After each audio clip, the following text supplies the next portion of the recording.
Hello, my loves. Welcome to the Ancestor video. We're starting off the activities, the first coven activities with ancestral work. I just find ancestral work to be so important in my own practice, in my own journey, that I had to, I wouldn't be able to build anything that I've built in my life, got to the place that I am without my ancestors. So I want to bring this energy to our coven.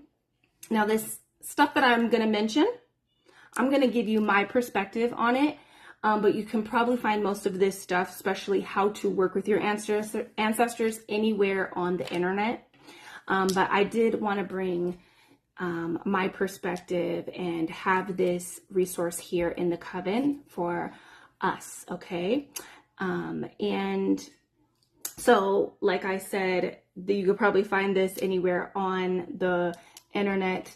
Now, I do want to mention ancestral work is necromancy. It is when you are working with the dead. These are people that are not living. They are energies that are out of body but still in character. I like to explain them that way. And I believe that when we work with our ancestors, this is us actually manipulating time. Now, physics tells us that everything that has happened, that is happening, that will happen is actually happening at the same time. That time is just a construct that we use to navigate the 3D reality. And so when we are working with our ancestors, we are manipulating a time that came before us, right? And in that, we are actually manipulating our own DNA signature, our own energy. It's making our lives better. So that's just a little twist on what I, believe, working with your ancestors, doing ancestor work, especially when we get into the ancestor worship. Lighting candles for them and all that. That's us sending positive energy, healing, positive gratitude to our ancestors. And energy is always felt. No matter which way you send it, whether it's in the past, in the future, in the present, it is always felt, and we always affect that energy. So working with our ancestors are, we're traveling in time, manipulating energy that came before us. I like to think of it as time manipulation because, like I said, it kind of affects our lives. Our lives begin to become better, more smoother, more supportive when we work with our ancestors. Okay. So let's talk about the ways that you can work with them. Now, you could probably find this information everywhere on the internet. If you're not familiar with ancestral work, you've never done it, but you've always want to, a great place to start is building an altar for them. And it doesn't have to be something that has to be super lavish and have a bunch of stuff on it. You can start with a table with a candle. That's it. A designated spot in your home, whether it be a place on a counter. You would specifically probably want it to be a separate table, but if you can't, that's fine. If you're not even able to create a physical space with an actual table, you can actually just bring out pictures or just light a candle for your ancestors. But that's a good place to start, is building an altar. So if we would have to talk about the things that would go on this altar, of course, there would be pictures or things that remind you of your ancestors, people that you knew, maybe people that you didn't know, maybe items that they actually owned, that they gifted you, that you inherited. You can add there. I like to put flowers. I put lots of different things on my ancestor altar, but I like to put flowers, and candles and water. Now, we use water. You'll see a lot of people put cups of water, or we'll use water in ancestor rituals because this symbolizes the in-between. Okay, it's the in-between. It's the vessel that energy moves through, that they're able to contact us through. It's like the window, the portal to the unseen realms, right? And so we're kind of using this, this element, this resource of water as a door, as a window, right? And so that's why you'll see a lot of people put water on their ancestor altars. And yeah, that's a good place to start. Water, flowers, candles, pictures of them, items that remind you of your ancestors, pictures that remind you of your ancestors, because even if you don't know where you come from, you can still honor them. Our ancestors is a collective energy. Now you can single out collective, like a singular energy, like your grandmother or a cousin or a friend. Don't forget, you could put friends on your ancestor altar too. This isn't just for blood. You know, I have a friend that passed away. He sits on my ancestor altar. So you can put anyone who you care and love and that has affected your life in a positive way. I wouldn't recommend putting any pictures of ancestors that have hurt you or have hurt people in your line. I wouldn't recommend putting those people on there until you do the actual like work. And I think that is kind of like advanced ancestral work where you can start to communicate and maybe help heal that ancestor. It's not for everyone, but I don't recommend putting anybody that has hurt you or anybody else in your line on your altar. Okay. And so it's important that you set intentions when you build this altar, putting pictures, and beginning to start honoring them. It's important for you to set the intention to do kindred ancestors that are loving and caring and nurturing and didn't, you know, abuse the line in any other way, didn't have any kind of like crazy behaviors, harmful behaviors. Okay. So it's important to be intentional with your ancestors as well. Okay. Because not all of us have good ancestors. I know I don't. Okay. So it's important for us to use intention, okay, when we do our ancestral work. And when we get into more advanced ancestral work, I just want to mention this, I'll mention it again when we get into the ritual. When you want to work with specific ancestors, not every ancestor is meant for you to work with for particular areas of your life. It's important that we honor our ancestors, but we don't have to work with every ancestor because, again, I like to describe them as these are energies that are no longer with us, right? These are energies that are out of body, but still in character. And not every ancestor is going to work well in love, in, you know, in finances, in career, in healing, in spiritual work.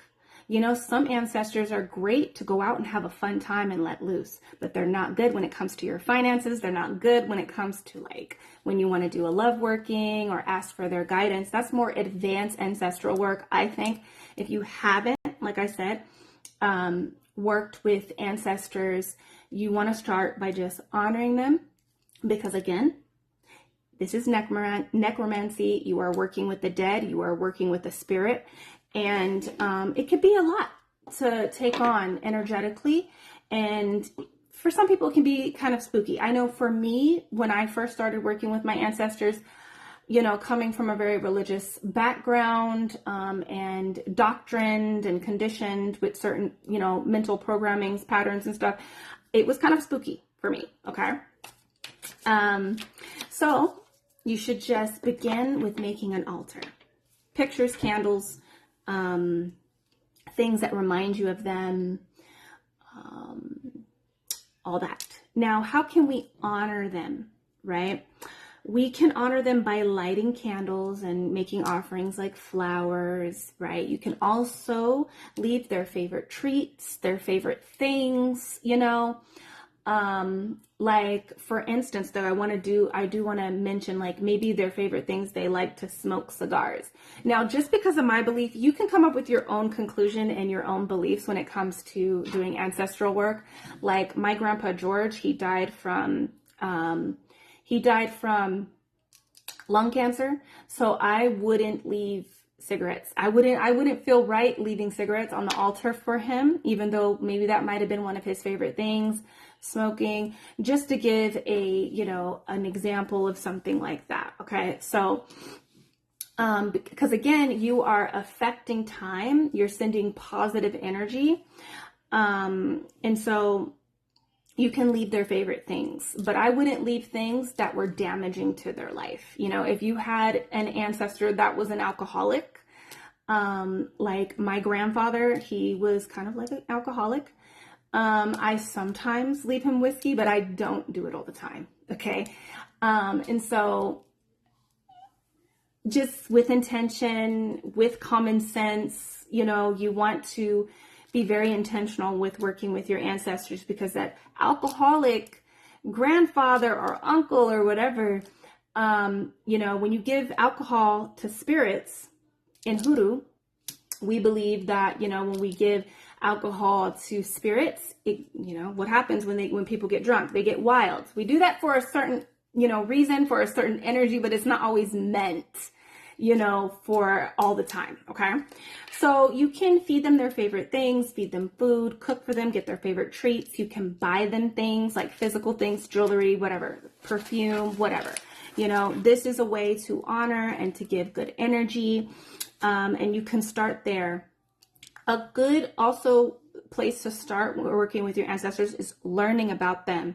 So asking questions to the people that have known them, knew of them, reading about them, also doing your ancestry if you're comfortable with doing that. So learning about your ancestry, your bloodline, that's what we're currently doing in my house. We've been doing that for the last year or so, just learning, and I've been learning so much about the people that have come before me. It's just so empowering. I started crying because at first I didn't know anything about my grandfather. So this could be a very healing, his line. I didn't know much about his line, and I'm learning about my great grandfather on his side. And it's just, I remember just crying because I just, my family comes with a lot of secrecy. And so it was just really healing and empowering. And so learning about them is a good place to start too. And you can never, I recommend it. Get your ancestry done. Okay. Now, one of the other things that you can do is communicating with them. Now, remember, this is ancestral work. You're already communicating, building a relationship. It's communicating with the dead. But when you start bringing divination in, it does, you're now really starting to have a conversation with a spirit, with an energy. And this is a great way to get to know your ancestors as a whole, as a collective energy, and also individually. Okay. Especially the ones that you don't know. Okay. You don't know anything about. Maybe you know of them, but you don't know anything about. And so I also will give you another ritual that you can do to how to communicate with them properly with tarot cards. You will need some knowledge on what the tarot cards mean, but that's why here in the Coven, I have the Divine Tarot Academy available for you guys. It's all organized. Each card, you have all the information on each card. So I'm going to give you a little ritual and practice that you can do with tarot cards in order to communicate with your ancestors. Okay. But a good place, if you do not know, you don't have any interest in getting deep into divination, or you just don't know and you want to start immediately, you can ask for signs. This is a great practice and, and kind of way of communication to get communication started and get you used to feeling the energy of a spirit and getting closer to your ancestors. So some people do this already. When people pass over to the next side, they'll have little things that pop into their 3D reality, which tells them that their ancestor is around them or they're trying to give them a message. So you can always ask your ancestor, give me a sign of a red bird or a butterfly, or whenever I see this type of car, or, you can make that contract with that ancestor so that when you actually see it, it psychologically triggers you into awareness and into communication with your ancestor. And so that you know that they're around. Maybe they're trying to tell you something about, the moment that you're in, or how you're feeling, or the phase of life, or what you're trying to possibly learn or get through. Okay, it's a great way to start working immediately with your ancestors. Let me see. You can also burn ancestor money. This is something that we do in Hoodoo, where you can get ancestor money at the Botanica, or you can get them online, and you burn this money to send good energy their way to the other realm. I think, yes, I do believe our ancestors do operate in when they pass over. I do believe that they go into an ancestral realm, and they spend infinity time before this, make it make sense. This is just how it makes sense. They spend infinity time in this ancestor realm. Their signature stays there before they reincarnate. So we're able to always connect with this energy because our energy is infinite, and it leaves signatures everywhere we go, even after we leave. And I also do believe that we affect them in the past. Okay. I'm very meta. Okay. I'm very meta. It just makes sense. It doesn't have to make sense to you, but it does to me. Okay. But we can burn ancestor money to help them in that realm, and I do believe that it helps them in the past when we burn the ancestor money for them. Okay. But yeah, you can also, now when we get into possession, I want to talk about, asking an ancestor to kind of live vicariously through you. They want to, they love to do this, and so that's why I say with intention. You don't want every ancestor to live vicariously through you. You want to be intentional with this. So when we get into possession and this, let's start small. Let's talk about wearing their clothes, wearing their jewelry. This is a way that you can honor and work with them too. Okay, by wearing their jewelry, wearing their clothes, using their items and stuff like that. That's one way that you can work with them. And with that, when you're putting it on your body or using them in your home, it has their energies. And in a way, very small way, it is we can call it possession. And I don't want you to be afraid by that word because of Christian doctrine. In African spirituality and Hoodoo, we don't really believe that possession is necessarily a bad thing. I believe nothing can possess you without your permission. That's why you gotta have awareness and just be aware and have dominion over your energy. And that's why if you're afraid of necromancy, working with spirits, you're not very sure of where you're forking your energy out, because that's where the power lies, is with your dominion and how you're, projecting your energy out, what you're reaching for, and just knowing that that's where you're reaching for. If you're not sure, then you are reaching everywhere, right? So if you are afraid, I would just go really slow in working with ancestors. Go really slow. Maybe just have an altar, light a candle. You don't have to do any divination. But these are ways that you can, just to get back to working with their items, wearing their items. This is a way that you can work with them as well. Now, in the second video, I'm going to give you a ritual that will talk more about using ancestor energy, communicating and working with them in a way that they are working in certain areas of your life. So this would be kind of like possession work. I don't want to scare you guys, but it's, possession work or letting ancestors work through a particular area in your life to advance it in that area. And I'll also give you the ritual on how to communicate with them through the tarot cards. All right. I hope this was insightful. I'll see you in part 2.